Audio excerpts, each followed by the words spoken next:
Hi, my name is Miss Kaylee. Hi, my name is Miss Natalie. Hi, my name is Miss Sarah. Silent? That was great. And I'm their producer. Or I'm their prop person. I'm their prop person. Okay, ready? And then I'll name the experiment. Okay, are we just gonna keep videotaping? Yeah, let's cut it. Oh, okay. Ready? 1, 2.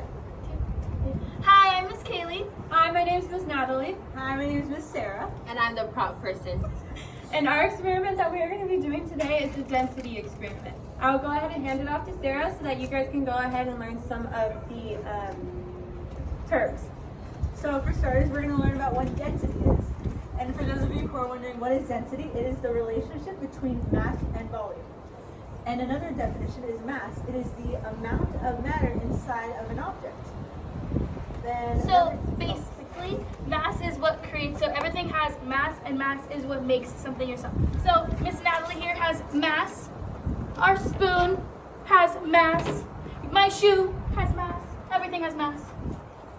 So another definition we're going to learn about is volume, which is the amount of space it occupies. So volume, for example, would be the volume of Miss Natalie is, how tall are you, Miss Natalie? 5'4". She has 5'4". So her volume is 5'4" because it's the amount of space she takes up. I take up 5 feet and 4 inches of the air. Another term is salt water, which is a mixture of sodium chloride and magnesium carbonate that creates salt water into H2O or water. So has anybody ever been to the beach? I'm sure a lot of you guys have. So the beach contains salt water. I bet you guys have gotten in your mouth and it doesn't taste very good, does it? That is what we call salt water. And finally, another word is sugar water, which is water sweetened with sugar. So for the materials that we are going to need for this experiment is 4 cups, and then you will go ahead and fill that with water, which Miss Kaylee is there demonstrating what we have. We have ours already filled with water, but if you don't, you're just going to fill it not all the way to the top, but with enough space left at the top. And then our next material is some jewels or some beads. I will show you. Miss Kaylee is giving you a close-up of what some of the jewels looks like. They're just little jewels. You can use plastic beads, but you don't want to use anything metal because they're going to sink and that won't work. And then the other materials that we have is baking soda, which Miss Kaylee will go ahead and put up there for you. You do not have to use Arm & Hammer. You can use Great Value. You can use any type of Arm & Hammer that you have at home. And then we also will be using sugar. It could be sugar cubes. It could be granulated sugar, which is very, very small sugar. Any which ones that you guys need. And if you want to recreate this at home, I'm sure your parents have salt, sugar, baking soda, all of these because you always use in baking. And then one of the next materials that we will need is salt, which Miss Sarah is holding up for you guys. Again, it doesn't have to be a certain kind of salt. Any salt will go ahead and work. And then obviously some water, which as Miss Kaylee already explained, we have in the cups already. So Miss Sarah already explained the difference between mass and density. And then I would like to know, which chemical do you guys think will be more dense? The baking soda, which Miss Kaylee is holding up, the salt, which Miss Sarah is holding up, the sugar, or do you think that it'll just be regular water that'll be the most dense? I want to know what you guys think. Those are some pretty good guesses. Now Miss Kaylee is going to go ahead and demonstrate our experiment. So if we could give all of our attention to her, that would be great. So I'm going to pour a little bit of baking soda into our first cup.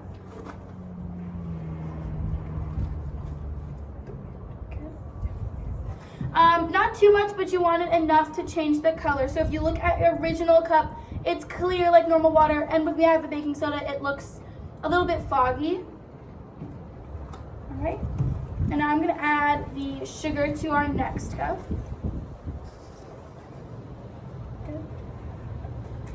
And as you can see, it's just a little bit. They're all going to turn foggy, so just remember which one is which. And then I'm going to do salt water in the third cup. So just a little bit of salt. Okay. And then we have regular water in the fourth cup. So before we go ahead and do the experiment, I want you guys to go ahead and on your handout, I want you guys in the before section to write what you think each one will do once we put the joules in. So if you think that it's gonna flow, if it's gonna sink, if it's gonna go a little bit down and then stop. So go ahead and do that for the salt water, the fresh water, the sugar water, and the baking soda water. And teachers, if you want this, we'll have a link in the description below with the Google Docs. You can put these out for your students. Now Miss Kaylee is going to go ahead and put the joules in so that you guys can see what is happening. So I put it in the baking soda first, then the sugar next, and then the salt water, and then the normal water. Alright, so before I show you an up close of what happened, share with your partner what you wrote on your handout, what you think is before, what's going to happen after. Alright, so for the baking soda, our joule floated. It's right there. You can see it floated, which means, Which means that it is not very dense because it is floating, so it is not taking up any type of space. alright. So for your handout, after we just explained the baking soda, I want you to write in that big after section what actually happened and then compare your answers. Alright, for the sugar water, let me show it to you. Our joule sunk to the bottom. It's all the way at the bottom right there. Which means that the sugar water is very dense. There is a chemical in sugar that for some reason when you put it in water, the whatever that you put inside of it makes it very dense. So then it falls to the bottom and it is at the bottom now, which is what we see and what Mrs. Kaylee showed us. And you're going to want that, write that in the after section of your handout under the sugar water. For the salt water, so remember salt water is just like the ocean. We can see our joule sunk to the bottom. You can't really see it very well. It's right there. And this also means that just like the sugar water, the salt water is also very, very dense. That is why the joule sunk down to the bottom. And if you really start to look at them, you can see little bubbles that start to rise. Those are what we call oxygen bubbles, because as it starts to get dense, it is trying to take the density out of the joule and start to put it to the top so that it is becoming less dense. All right. And for our regular plain water, we can see that the joule sunk to the bottom as well. Now, question, can anybody explain to us why, if we added sugar and salt into the cups before we put the joules in and then we didn't add anything, why they all sunk?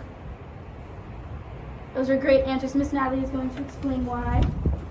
They all sunk because when you are looking at water, water is very dense in itself. Over here, I have the measurements of how dense it is. So baking soda water is 1.377 grams in milliliters density, and then salt water is 1.202 grams milliliters.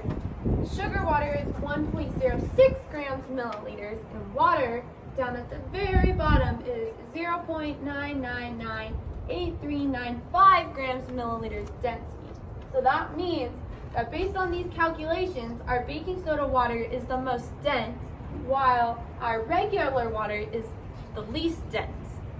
So, what that means is if you have an object and you put it in a really dense substitute or substance, it's going to flow. Whereas if we put it in the less dense one, like all the other ones, they sunk to the bottom. And that is our project. That concludes our project on the density experiment. I hope that you guys learned something new today.